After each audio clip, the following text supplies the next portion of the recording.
Hi hello ഇന്ന് നമ്മൾ ഉണ്ടാക്കാൻ പോകുന്നത് വേൾഡ് ഫേമസ് ആയ സാൻ സെബാസ്റ്റ്യൻ ചീസ് കേക്കാണ് കേട്ടോ. ഇതിന് ബേൺഡ് ബാസ് ചീസ് കേക്ക് എന്നും പേര് പറയും.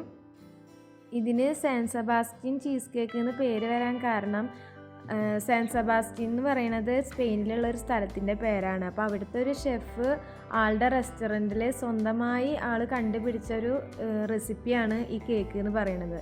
അതുകൊണ്ടാണ് ഈ കേക്കിന് സാൻ സെബാസ്റ്റ്യൻ ചീസ് കേക്ക് എന്ന് പേര് വരാൻ കാരണം. പിന്നെ ഈ കേക്ക് എന്ന് പറയുന്നത് നമ്മൾ സാധാരണ കഴിക്കണ കേക്കിൽ നിന്നും വ്യത്യാസമായിട്ടാണ് കേട്ടോ. ഇതിൻ്റെ ടെക്സ്ചറും ടേസ്റ്റും ഒക്കെ നല്ലൊരു ക്രീമി ചീസി റിച്ച് കേക്കാണ് കേട്ടോ. അപ്പോൾ ഇതെങ്ങനെ ഉണ്ടാക്കണമെന്ന് നമുക്ക് നോക്കാം. അതിനായിട്ട് നമുക്ക് പൂക്കിൻ്റെ 300 ഗ്രാമിൻ്റെ ക്രീം ചീസാണ് വേണ്ടത്. നമുക്ക് ഏത് കമ്പനിയുടെ ക്രീം ചീസ് വേണമെങ്കിലും എടുക്കാം. ഞാനിപ്പോൾ ഇവിടെ പൂക്കിൻ്റെയാണ് എടുത്തിരിക്കുന്നത്. അത് നന്നായി ഒന്ന് മിക്സ് ചെയ്തെടുക്കുക കേട്ടോ. നമുക്ക് ഇലക്ട്രിക് ബീറ്ററിൻ്റെ ഒന്നും ആവശ്യമില്ല, വിസ്ക് ഉണ്ടെങ്കിലും ഈ കേക്ക് ചെയ്തെടുക്കാം. അങ്ങനെ നന്നായി വിസ്ക് ചെയ്തിട്ട് ഒരു കപ്പ് പൊടിച്ച പഞ്ചസാര ചേർത്ത് കൊടുക്കുക. പഞ്ചസാര പൊടിക്കണമെന്ന് നിർബന്ധമൊന്നുമില്ല കേട്ടോ. ഇവിടെ വലിയ തരികളായ പഞ്ചസാര ആയതുകൊണ്ടാണ് ഞാൻ പൊടിച്ചെടുത്തത്.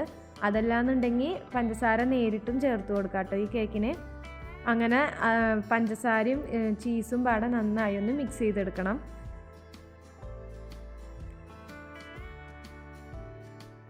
ഈ ഒരു കൺസിസ്റ്റൻസിയിൽ വേണം ഇത് മിക്സ് ചെയ്തെടുക്കാനായിട്ട് കേട്ടോ.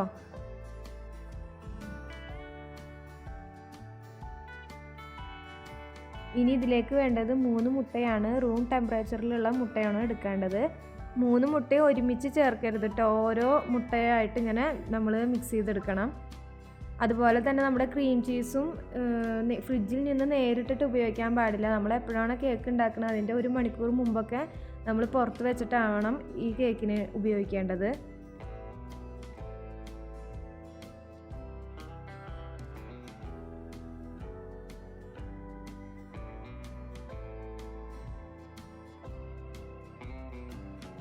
അങ്ങനെ മുട്ടയൊക്കെ മിക്സ് ആയതിനു ശേഷം നമുക്ക് ഇതിലോട്ടൊരു 1.5 ടീസ്പൂണല്ല ടേബിൾ സ്പൂണ് കോൺഫ്ലോർ ചേർത്ത് കൊടുക്കാം കേട്ടോ. ഇതിൽ പിന്നെ വേറെ ഫ്ലോറൊന്നും ചേർത്ത് കൊടുക്കണില്ല.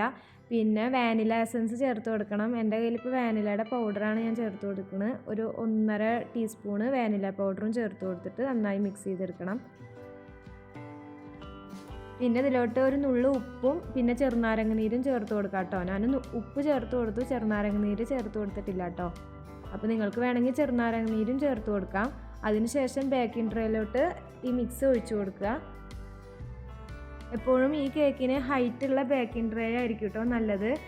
ഒരു 5.5 ഇഞ്ചിൻ്റെയൊക്കെ ഉള്ള ബേക്കിംഗ് ട്രേ ആയിരിക്കും കൂടുതൽ നല്ലത്. എൻ്റെ കയ്യിൽ ഇപ്പോൾ അതില്ലാത്തതുകൊണ്ടാണ് ഞാൻ ഈ ട്രേയിൽ ഉണ്ടാക്കുന്നത്. ഇനി നമുക്കിത് എയർ ഫ്രയറിലോട്ട് ഒരു 200 ഡിഗ്രിയിൽ 45 മിനിറ്റ് കൊടുത്തിട്ടുണ്ടായിരുന്നു കേട്ടോ. 40 മിനിറ്റ് ആയപ്പോൾ തുറന്ന് നോക്കി, അപ്പോൾ ഒന്നും കൂടിയും ബേണ്ടാവാണ്ടായിരുന്നു. അങ്ങനെ ഞങ്ങൾ 5 മിനിറ്റും കൂടിയും കൂട്ടിയിട്ട് കൊടുത്തിട്ടുണ്ടായിരുന്നു. പിന്നെ ഈ കേക്ക് നമ്മൾ ഉണ്ടാക്കിയ ഉടനെ കഴിക്കുന്നതിനേക്കാളും നല്ലത് പിറ്റേ ദിവസം കഴിക്കുന്നതായിരിക്കും കേട്ടോ. ഇനി ഈ കേക്ക് കഴിക്കുന്നതിലും വ്യത്യാസമുണ്ട് കേട്ടോ. നമ്മൾ സാധാരണ കേക്ക് കഴിക്കണ പോലെയല്ല ഈ കേക്ക് കഴിക്കുന്ന രീതി എന്ന് പറയുന്നത്. ഈ കാണുന്ന രീതിയിലായിരിക്കണം കേട്ടോ ഈ കേക്ക് കഴിക്കാനായിട്ട്. കുറച്ച് ചോക്ലേറ്റ് നമ്മൾ ഉരുക്കി മാറ്റി വെച്ചിട്ടുണ്ടായിരുന്നു. അത് ഇതിൻ്റെ മീതെ സൈഡിലോട്ട് ഇങ്ങനെ ഒഴിച്ചു കൊടുത്തിട്ട് നമ്മൾ ടീസ്പൂൺ വെച്ച് കോരിയെടുത്ത് കഴിക്കുകയാണ് കേട്ടോ ചെയ്യുക. നമ്മുടെ കയ്യിലിപ്പോൾ വീതി കുറവാണ് കേക്കിന്, അതാണ് ഞാൻ പറഞ്ഞത്. ഹൈറ്റുള്ള കേക്ക് ട്രേയിലാണ് ചെയ്യുന്നതെങ്കിൽ നമുക്ക് ആ ഭാഗം വീതിയായിട്ട് കിട്ടും കേട്ടോ. അങ്ങനെ ചോക്ലേറ്റൊക്കെ ഒഴിച്ചു കൊടുത്ത് ഇങ്ങനെ ടീസ്പൂണായിട്ട് കോരിയെടുത്ത് കഴിക്കുമ്പോൾ ഉണ്ടല്ലോ ഭയങ്കര ടേസ്റ്റാണ്. വായിലിട്ട് അലിഞ്ഞ് പോണ ഒരു കേക്കാണ് കേട്ടോ. പിന്നെ ഈ കേക്ക് ചീസൊന്നും ഇഷ്ടമില്ലാത്തവർക്ക് ഈ കേക്ക് ഇഷ്ടപ്പെടണമെന്നില്ല കേട്ടോ. പക്ഷേ ഒരു വട്ടം കഴിച്ചാൽ നമുക്ക് ഈ കേക്ക് വീണ്ടും വീണ്ടും കഴിക്കാൻ തോന്നുന്ന ഒരു അടിപൊളി അടാറ് ടേസ്റ്റുള്ള ഒരു കേക്കാണ്. ഇപ്പോൾ ഞാൻ പറഞ്ഞ അളവിൽ കറക്റ്റ് മെഷർമെൻറ്റിൽ ഈ കേക്ക് ഉണ്ടാക്കുകയാണെങ്കിൽ ഒരിക്കലും ഫ്ലോപ്പ് ആവില്ല കേട്ടോ. കേക്കിന് നല്ല വിലയുള്ള കേക്കാണ് കേട്ടോ. അപ്പോൾ നമുക്കൊരു പൂതിക്കൊക്കെ കഴിക്കണമെന്നുണ്ടെങ്കിൽ നമ്മുടെ വീട്ടിൽ തന്നെ നമുക്ക് ട്രൈ ചെയ്ത് നോക്കാവുന്ന കേക്കാണ്. അപ്പോൾ എല്ലാവരും ഇത് വീട്ടിൽ ട്രൈ ചെയ്ത് നോക്കിയിട്ട് ഫീഡ്ബാക്കൊക്കെ അറിയിക്കുക. പിന്നെ എൻ്റെ ചാനൽ ആദ്യമായിട്ട് കാണുന്നവരാണെങ്കിൽ സബ്സ്ക്രൈബ് ചെയ്യുക, ലൈക്ക് ചെയ്യുക, ഷെയർ ചെയ്യുക. അപ്പോൾ ഓക്കെ, ബൈ.